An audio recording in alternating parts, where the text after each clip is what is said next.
I am left with no real witness. Mr. Willis's testimony is not only vague, it is unsubstantiated. The substance I was looking for, Mr. Sims, was to come from you. I'm sorry. I'm sorry too, Mr. Sims. Because you know what I'm going to do inasmuch as I can't punish Mr. Havemeyer, Mr. Potter, or Mr. Jameson, and I won't punish Mr. Willis.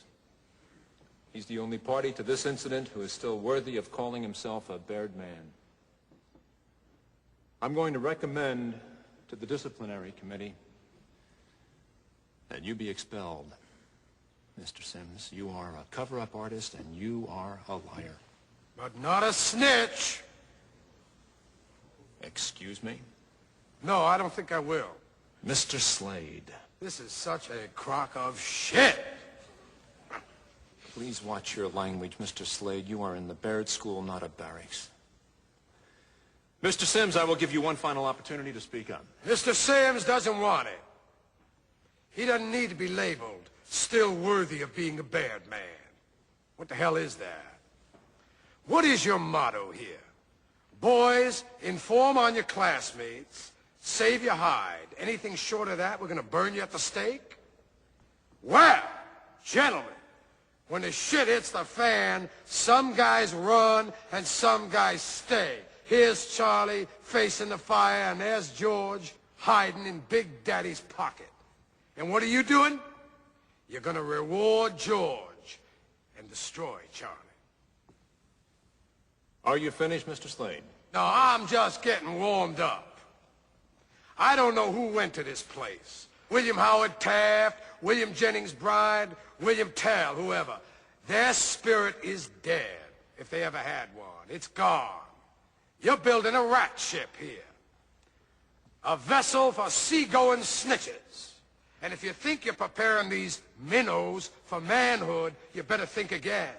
Because I say you are killing the very spirit this institution proclaims it instills.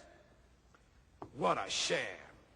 What kind of a show are you guys putting on here today? I mean, the only class in this act is sitting next to me, and I'm here to tell you, this boy's soul is intact. It's non-negotiable. You know how I know? Someone here, and I'm not going to say who, offered to buy it. Only Charlie here wasn't selling. Sir, you're out of order. Out of order? I show you out of order. You don't know what out of order is, Mr. Trask. I'd show you, but I'm too old. I'm too tired. I'm too fucking blind. If I were the man I was 5 years ago, I'd take a flamethrower to this place.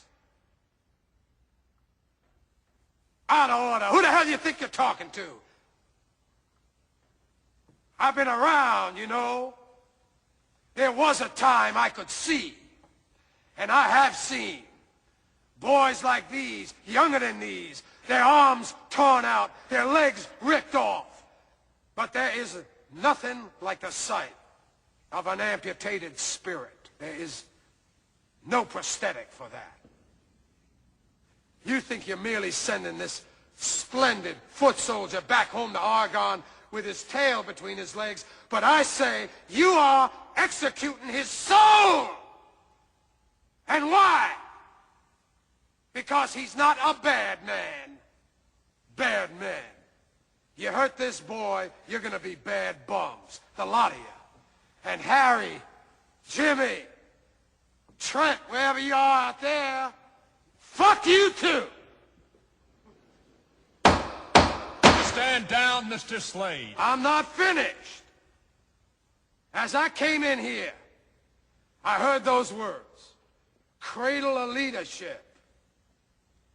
Well, when the bow breaks, the cradle will fall. And it has fallen here. It has fallen. Makers of men.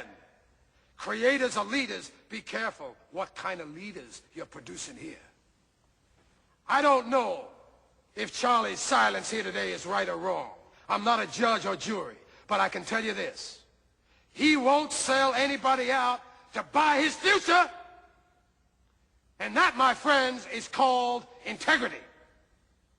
That's called courage. Now that's the stuff leaders should be made of.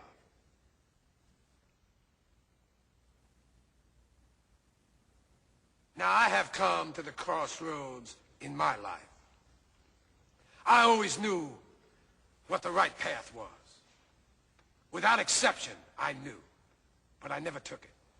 You know why? It was too damn hard. Now, here's Charlie. He's come to the crossroads. He has chosen a path. It's the right path. It's a path made of principle that leads to character. Let him continue on his journey. You hold this boy's future in your hands, committee. It's a valuable future. Believe me, don't destroy it, protect it. Embrace it.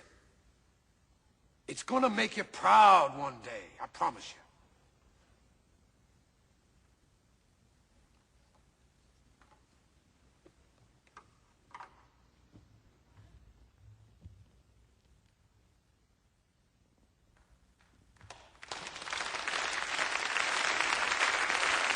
How's that for calling ball?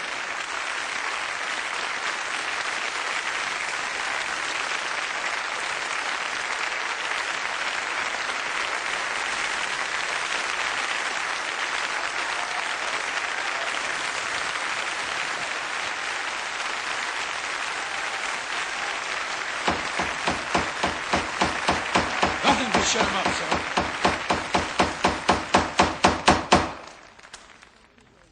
The disciplinary committee will take this matter under advisement in closed session.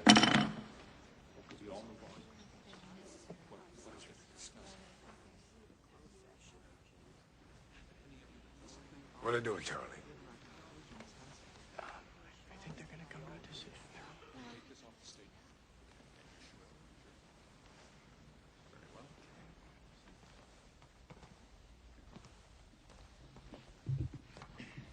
Apparently that meeting will be unnecessary.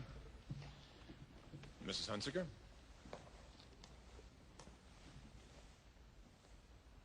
The Joint Student-Faculty Disciplinary Committee needs no further sessions. They have come to a decision. Messrs. Havemeyer, Potter, and Jameson are placed on probation for suspicion of ungentlemanly conduct. It is further recommended that Mr. George Willis, Jr. receive neither recognition nor commendation for his cooperation. Mr. Charles Sims is excused from any further response to this incident. Hoorah!